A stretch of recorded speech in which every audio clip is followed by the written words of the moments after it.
Coming to the stage right now, a member of our house group of MCs, a member of the Comedy Deli Improv Group, and making his official first-time debut to the stage as an MC, my friend, JP!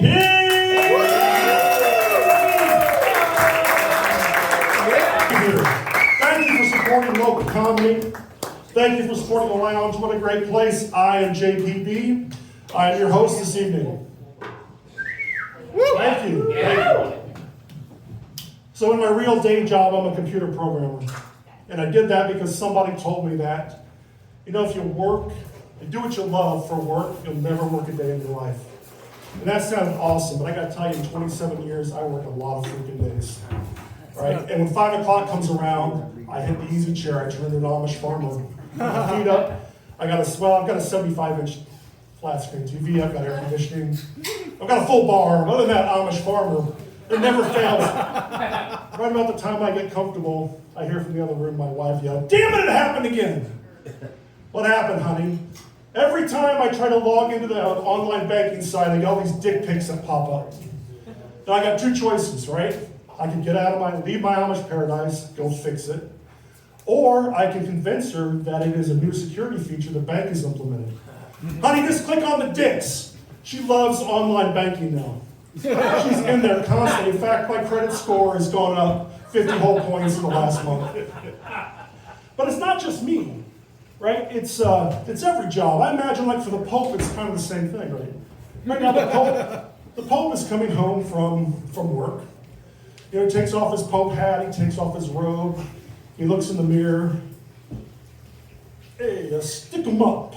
So a couple things. First thing is, in my mind, the Pope is always Italian, right? Secondly, he wants to be a cowboy. Now, why does the Pope want to be a cowboy? Well, think about it. There are no Italian cowboys. I think when you talk with your hands and count the Roman numerals, it's really hard to win a gunfight. Hey, let's stick 'em up. But the point is the Pope has dreams and aspirations. Right? The Pope wants to do things besides deal with youth centers all day. Right? And that's the point. When you do it for work, it stops being fun. Right? You don't want to do it anymore. And that's why we should all feel sorry for gynecologist wives. Now, speaking of having sex with your wife, for those of you that are younger in relationships, I'm not pointing to anybody at all. For those of you who are young, they don't tell you that there's like stages to intimacy in your life. And when you first start dating, and you're feeling each other out, that's kind of fun, right? And then she farts in front of you, and that's when the kinky phase starts, right? Everything's on, you do everything. And then she decides one day that it's time to have children. And so now there's rules, right? When you can do it, how you have to finish, those types of things.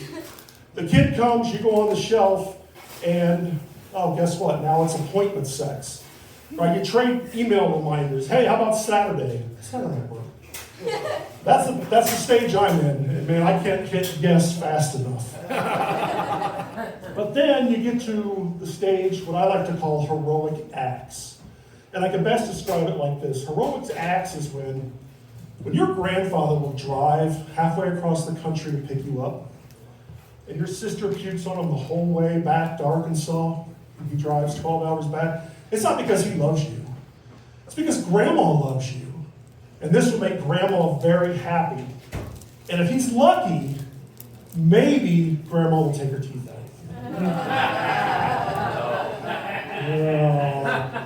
You guys like impressions? Yeah. All right. I'm going to do an impression for you. This is my impression of, has anybody seen the Elvis movie that came out in like 2 years ago? Woo! Yeah. Elvis. You get an Elvis impression. But the guy that did that is Australian. And he went back to Australia after making the movie, and he couldn't stop talking like Elvis. So he had to hire a vocal coach to come in and teach him how to talk Australian again. So this is my impression of Australian Elvis. Okay? I gotta get into character. Let me say one thing though. It's obviously in the Las Vegas Elvis. Right? This isn't the good-looking Elvis. Hey, the dingo ain't your baby, baby. Let's go get a bloomin' onion. Thank you very much. much. Not very much. I mentioned my wife. I mentioned that we've had sex at least. I have 3 kids 3 times. And man, I have to apologize to a lot of you younger, you millennials, and you Gen Zers, because I really believe it was the Generation X generation that screwed up kids by the way we parent. But it's not our fault. You see, think about the way like my parents came up. My parents were born in the 30s. Disease, wars, rusty jungle gyms, right? Kids died. But now we've got vaccines. We make baby cribs out of materials other than used straw and barbed wire. And now for the first time in human history, our generation, Generation X, the expectation is that all the kids live.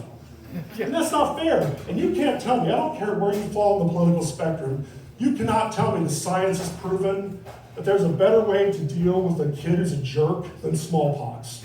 That's not an option. We have a vaccine for that now. Another thing about being a parent where you can really screw your kids up is when it comes time for you to talk to them about masturbation. Right? Now I remember my talk with my dad. We're in the car, I'm like 14. He just looks at me and he says, "So you beat off yet?" How the hell are you going to answer that, right? So he says, "Hey, if you say no, there's either something wrong with you or you're lying.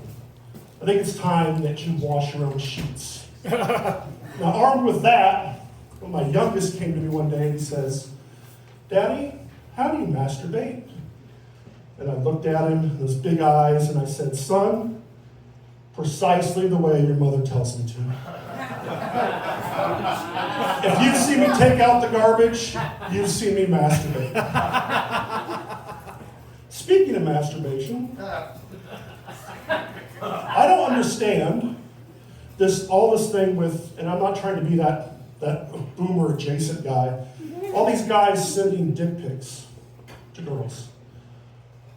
I think you can tell a lot more about a man by the way he masturbates, and that's why I think you guys should send masturbation videos. Now, bear with me.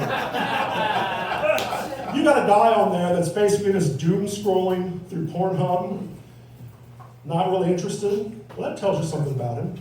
Or maybe you have that guy that he's, "Oh, I love you so much, I wish we could be together forever." Now, he's going to be a little clingy.